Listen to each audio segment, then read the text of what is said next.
Hispanic Lifestyle is pleased to have the support of Wells Fargo Bank. For more information, visit their website at wellsfargo.com. With roughly 60 million Latinos in the U.S., we highlight Latinas of influence, businesses surviving to thrive. We talk culture, travel, health, wellness, music, entertainment, and of course, food.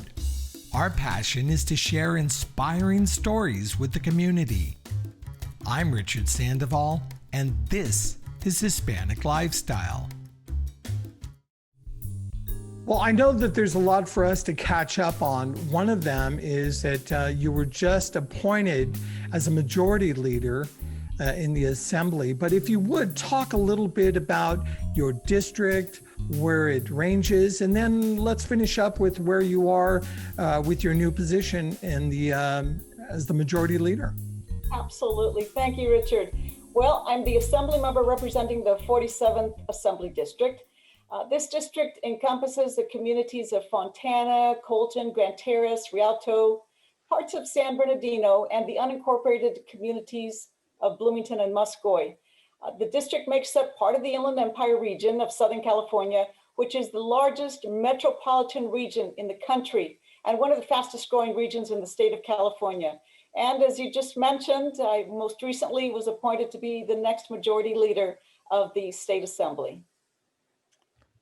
For those of you who don't know, and myself included would kind of fall under that category, I always think of the majority leader as somebody who counts votes.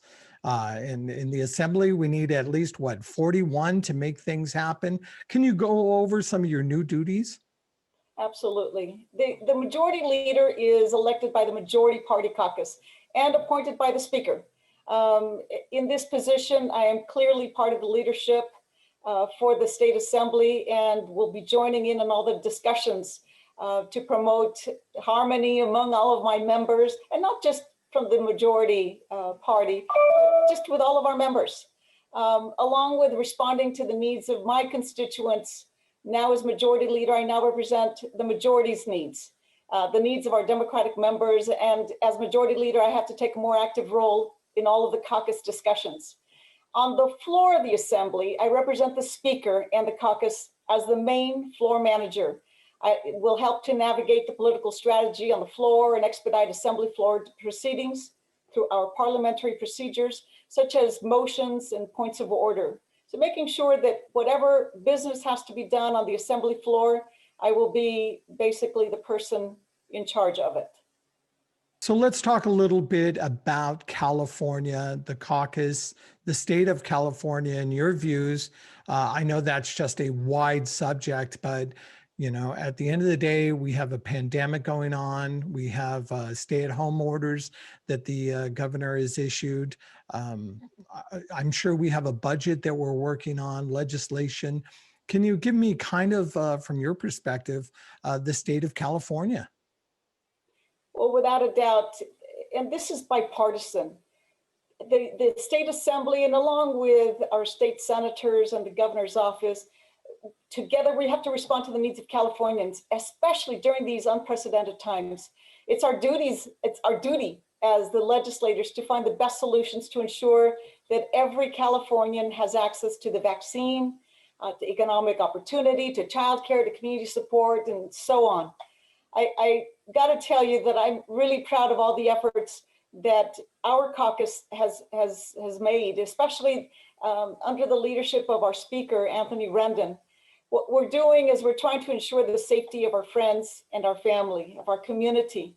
The Assembly, as I mentioned, with our partners, the Senate and the governor, we have to work to try to get people back to work and to create new economic opportunities, ensure efficient distribution of the COVID-19 vaccine.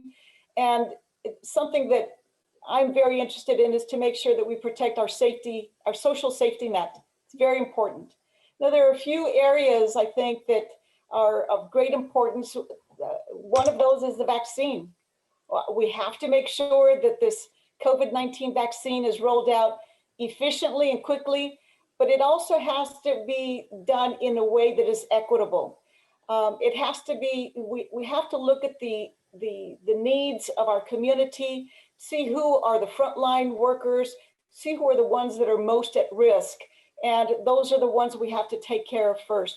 I think it's really important that for the next several months that we do whatever we can. We have to do our part, maintain our physical distance, stay at home as much as possible, wear our masks when we're out. We can't let our guard down. Even though we know the vaccine is just around the corner, we cannot let our guard down. Earlier, Richard, you mentioned also the budget. As you can imagine, as everybody else can imagine, this pandemic has put a tremendous pressure on our state's budget. I will tell you that California was in a better position than so many other states because we had a reserve.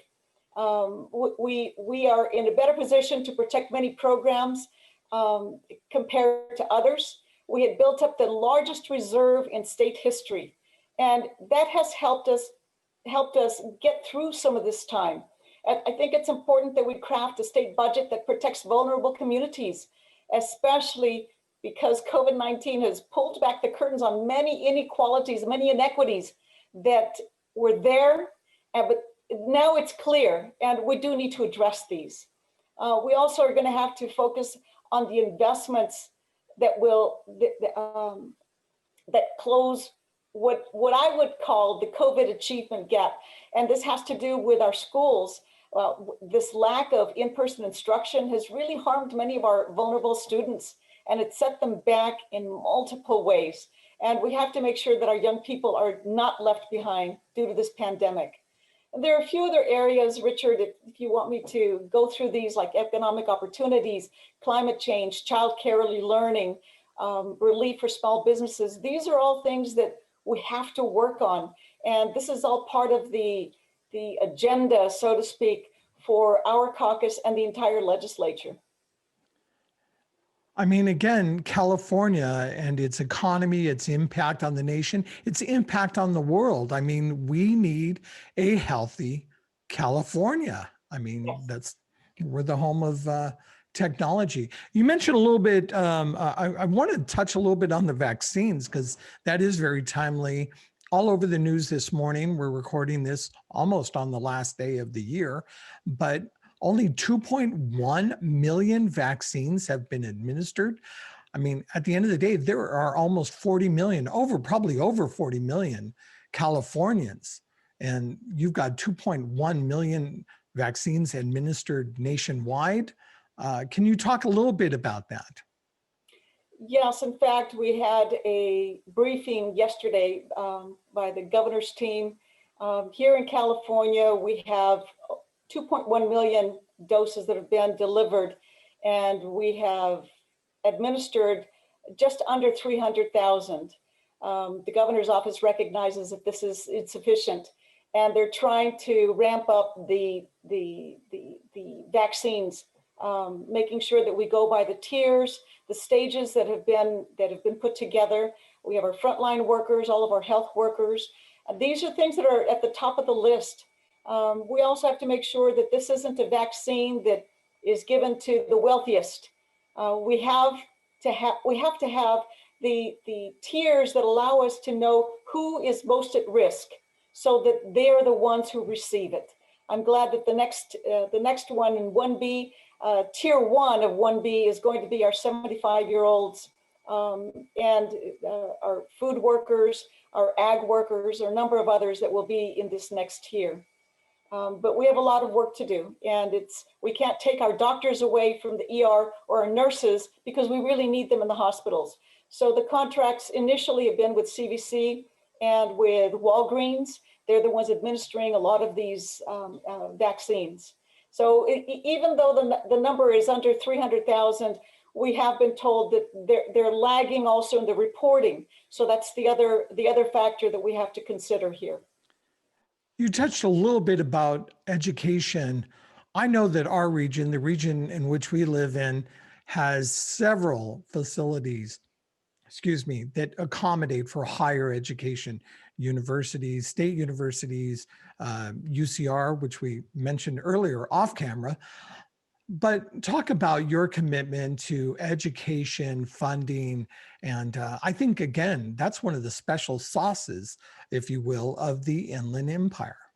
At the very beginning of this pandemic, when we had the first stay-at-home orders, March 19th, I began my calls with all of our superintendents.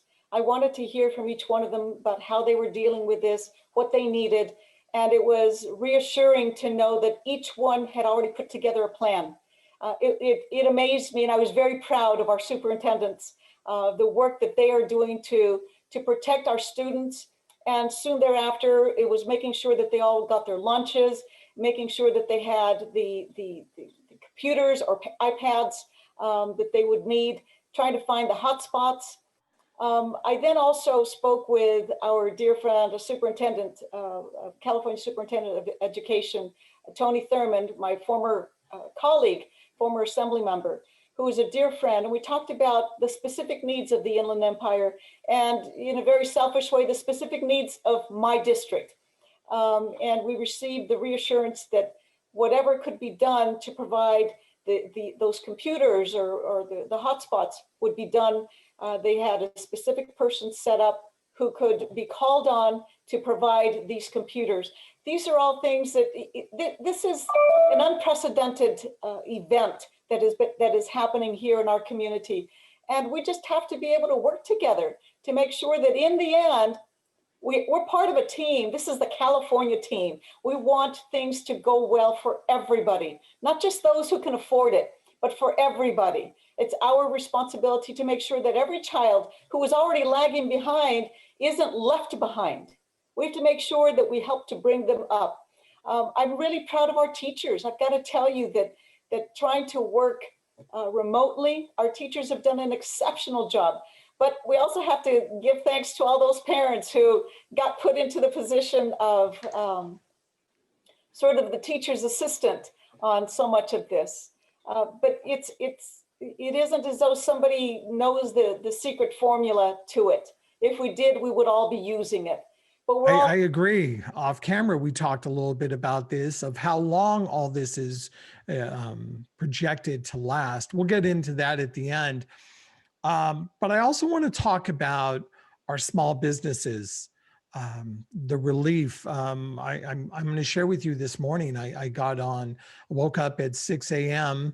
and was at my computer and applied for the California relief package that they have. It was very simple. I have to do a little tip of the hat to AMPAC, who's actually located in your district, yes, that supplies funding, community funding, business funding for some of our small businesses, startup. They do a terrific job, Hilda and her group over there. But talk a little bit about the relief that small businesses, some opportunities that they may have in 2021. Before that, Richard, I do want to acknowledge, just as you've said, the damage done to our small businesses and to the workers who rely on those businesses is we really can't measure it right now. And we had a responsibility to look at ways that we can provide assistance to our small businesses. We need to help them get back on their feet, because so many people rely on them. We also had to make sure that we had unemployment benefits for our workers who can't get back to work. But very specifically, I'm so happy to hear that you went through the process of applying.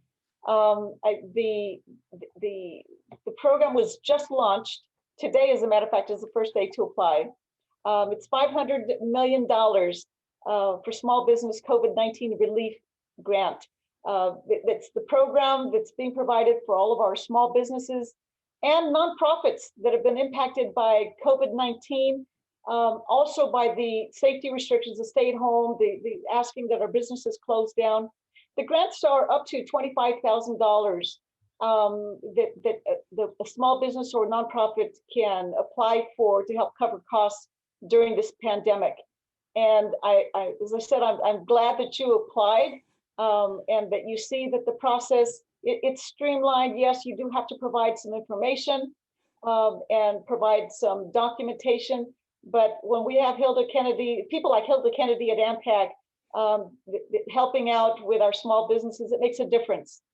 As an aside, I will tell you that we did have a town hall, and I would invite anybody who wants to read or see more about what we're doing for small businesses.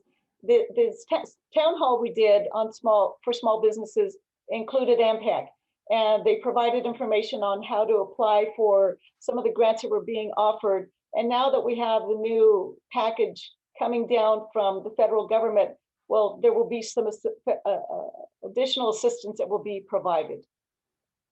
Again, as small business owner, you've been to a couple of the events that we've honored and recognized some of our Latino businesses in the community. And unfortunately, the reality is that a lot of them aren't going to make it out. But I also, being one that came from the defense industry, and I actually shared this with your husband a couple of days ago, Frank, is that that's what happens with these industries. It's not a pandemic, but what happens is that there's downsizing, and downsizing creates opportunities. And that's what I'm hoping the positive message to share with somebody is that this is a unique time in our lives that we can now go do something else. We have a clean slate to create something else. So I'm really trying to encourage a lot of our friends and our colleagues, hey, this is a time to reinvent yourself and do something that you are passionate about. And along the same lines, because of what we're going through now, we recognize all the needs in our community, and each of us can probably see just something that we would be able to help in. I got to tell you, Richard, that the one thing I love about our community is how resilient the community is. We've gone through a whole lot, and we always come out ahead in the very end. And I'm expecting that also as a result of this pandemic. I mean, we try to look at the positive things. I've had conversations with our hospital, our doctors, our nurses. They're exhausted, absolutely exhausted. I'm hearing from family members whose family are testing positive or having symptoms, losing loved ones. This is a very, very difficult time. But like you said, we have to look at, there's got to be something positive that comes from this, and maybe it's reinventing ourselves. We've got to do something, but we are a resilient community, and I know that we will together. We're going to come to the end, get to the other side of this. Well, that's it. I think, again, part of being here in the Inland Empire, it is relatively new. The population growth in the time that I've known you is just, what, threefold.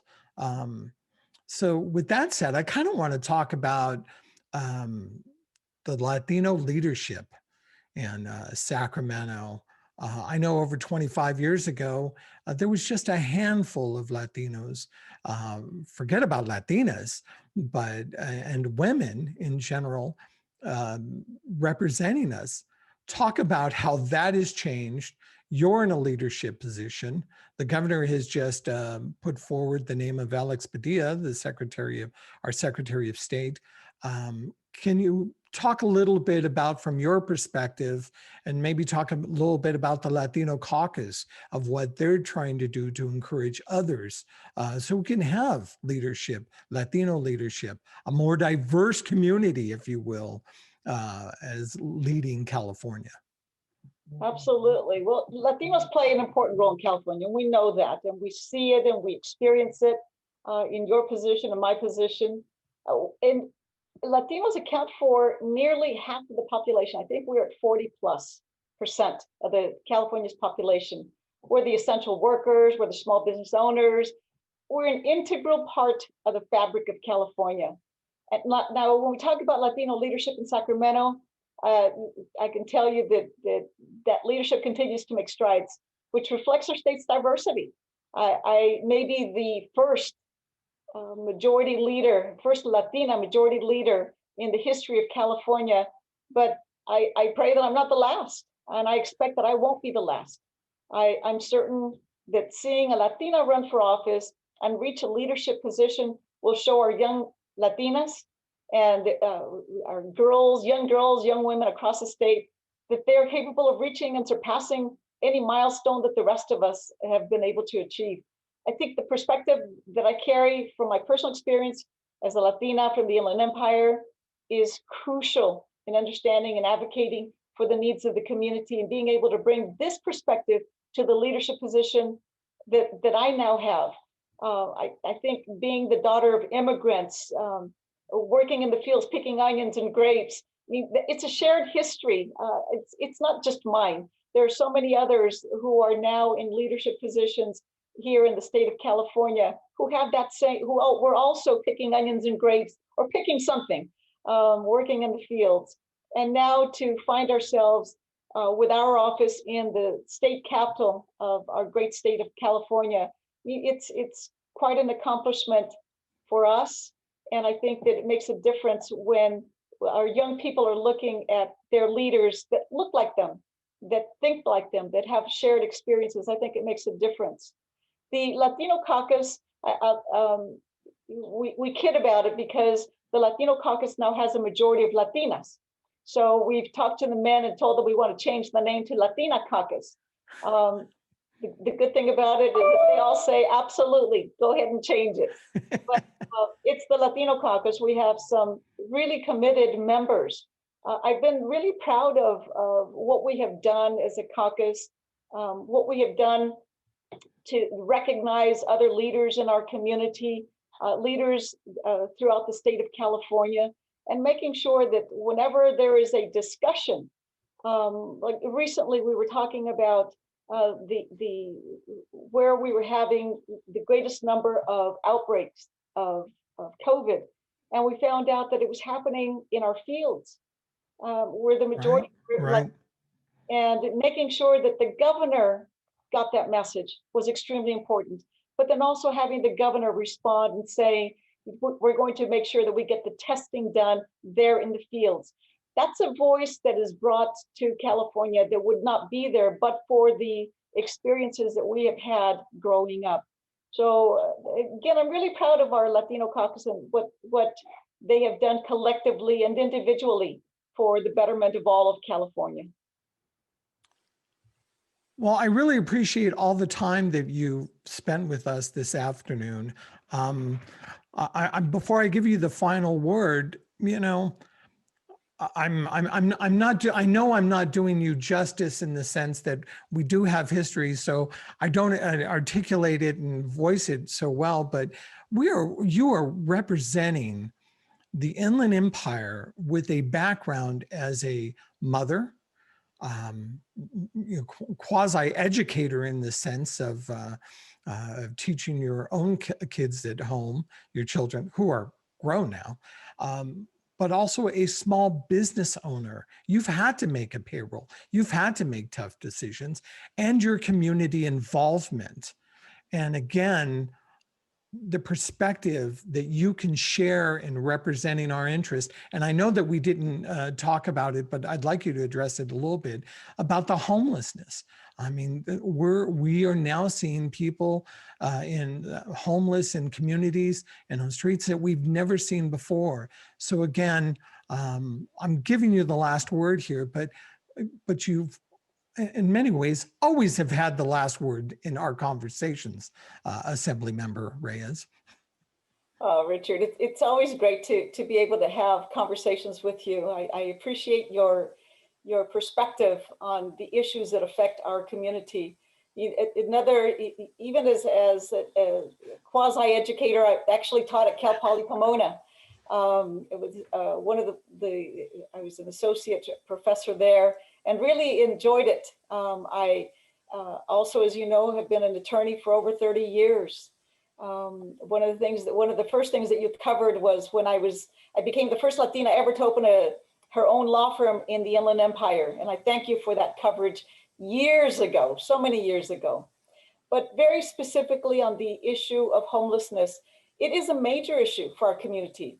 And it's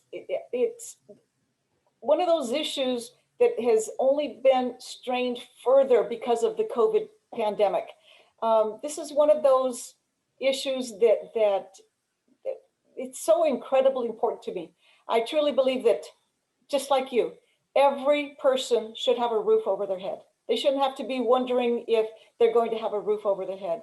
I will tell you, and I'm really proud of my district staff, they've worked so hard to connect our community to the resources available to them at the state level, but also at the county level and city level. I'm really proud to say that I'm not the only legislator who believes working on homeless issues is about the most importance. I'm looking forward to working with my colleagues in Sacramento to create a comprehensive plan to get people off the streets and into homes. We've worked on a few things last term. One of my proposals was to set aside 20% for our youth, homeless youth, because oftentimes when we look at those who have been homeless the longest, we find that they were homeless as young people. So if we're able to take care of the homelessness for our youth, I think that's going to take care of so much, eliminate so much of the homelessness in later years. It's something that we're still talking about, but as I said, I have some great colleagues who are, there's a whole group that has formed specifically on the issue of homelessness and housing. I will tell you that our governor last year, in the budget last year, put forth in our budget additional sums to ensure that we have a pathway for this effort. I think as we enter the new year, we have to wait to see what the new budget looks like, but we do have to explore how best to figure out how we can complement the work of our counties to try to find the best way to house our homeless. They are our responsibility. They are our family, our neighbors. It can't be a them issue. It's our issue. And we have to find the best way to take care of it, because we all benefit when all of our community is housed, properly housed. Well, again, I'm wishing you and your family all the best for 2021. Congratulations on your success. And we can't wait this long a time to talk again. So I hope we can do this in a few more months. I look forward to it, Richard. You've done such a great job. I've said that before. All of the events that you have recognizing our Latinas, our leaders, our small businesses, all of these are important to showcase the richness of our community. So I thank you for all that you do for everybody. Thank you. Thank you. Didn't get enough? There's always more at HispanicLifestyle.com. And follow us on your favorite social media platform.